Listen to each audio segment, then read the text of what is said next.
so, my darling Fred. I have tonight made a very serious decision. And what is that? No longer will I play the field. Congratulations. The field stinks, both economically and socially. Audrey and I specifically never had a disagreement that I can remember. People would advise Audrey, and we would rehearse one night, and she'd come back the next day and do something totally different. And I finally took her aside and said, hey, there's only one director. He may not be the best, but that's what you got. And you either go along with what we agree on together, or you got to get another director. And that changed right then. And she relied on me from that moment on. It was easy to spot what she was doing. And she was some kind of spectacular lady. I'll buy a drink. You drink? Yeah. I'll buy a drink. Okay. George Axelrod wrote the brilliant script, but the cocktail party was pure Blake Edwards. He called me one day and he said, I'm going over to the set because I'm going to do this crazy party sequence, and I'm just going to play around and see what I can use. The script itself didn't delineate that much in terms of party shenanigans, and that meant that I was going to have to invent it. But we just walked around seeing what kind of crazy madness we could create. They had the one thing where he was on the floor crawling to get the telephone that was ringing that was in a suitcase, you know, things like that. Actually, in the party sequence, a lot of it was choreographed, I think, as they went along. And I ordered up champagne, and we had a party. And I told him that. I got him around, and I said, you know, now you're going to help me out. See if you can come up with stuff. And knowing actors, and everybody was going to come up with something at that point, and did. And out of that, I selected a lot of stuff that led me into a lot of stuff that I thought was fun and creative. I remember that he would walk by me and he'd say, what am I going to do with you?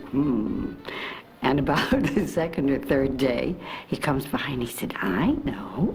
He said, you're always laughing, so I'm going to put you in front of a mirror and you can laugh your head off.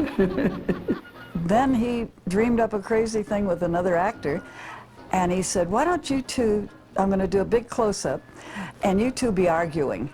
And he didn't tell us what about. And in the middle of our argument, he pulls up the patch and didn't need it, so it was just kind of a crazy moment.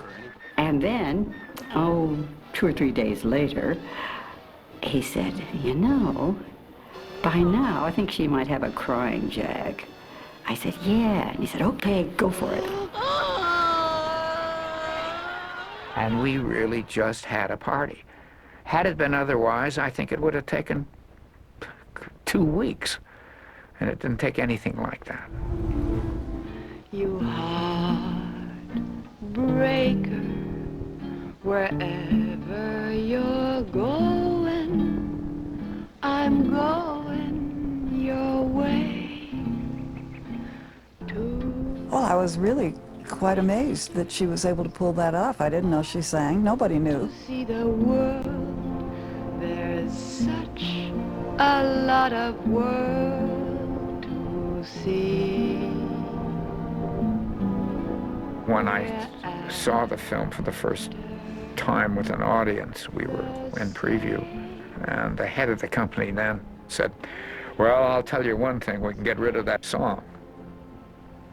Fortunately, Audrey stood and said, over my dead body. Huckleberry friend, Moon River, and me. One of my favorite scenes is the last scene, you know, with the cat. Whew, boy, did that cat smell. Get that cat wet, and that's not easy when you've got the lights pouring down on you and you can hardly breathe anyway, and then you bring the cat in and she's got it in the rain and right up her nose. It was awful. What makes it still an important movie is, I think, it's the romanticism of the film and the relationship, and when Audrey is the most vulnerable, and when George Peppard talks to her, when she's going to run away, that last scene in the taxi, and then when she goes and finds the cat, and they're all hugging in the rain. I'm an old romantic, I guess, but that's my favorite part of the picture. It just gets into your soul, gets into your heart, may even get into your tears. I don't think there would be anyone that could ever follow Audrey Hepburn in any role because, I mean, she was unique. She always had a spark of humor and be able to deliver that kind of kooky little attitude. But it's a movie everybody can identify with. I think a lot of people have that kookiness, whether they let it show or not, you know. I think a lot of people wanted to be Audrey Hepburn in Breakfast at Tiffany's. Because she had a way of showing us who she really was. She really made you look into her soul. And you see it whether she played a princess or a nun or a flower girl or a Holly Golightly. She just had a grace and a beauty and a charm that I can't think of anyone else like her. And yet with it there was a sweetness and a vulnerability. She was just delightful. What was she really like? And the lovely answer is that she really was like what you saw on the screen. She really was that way. I think that movie was made like a classic. I really think that everything Blake does becomes a classic. I got real lucky. I like to think that I added a lot to those things, like the party. That certainly wasn't written the way I shot it. And so we complemented each other, everyone kind of. I think at the end of the day, the picture is famous not so much because of what Audrey was as a human being, but because she represented something that I think women care about. It's kind of movies like they don't make anymore. I think that's part of its magic for today as well. And we should make more films like that.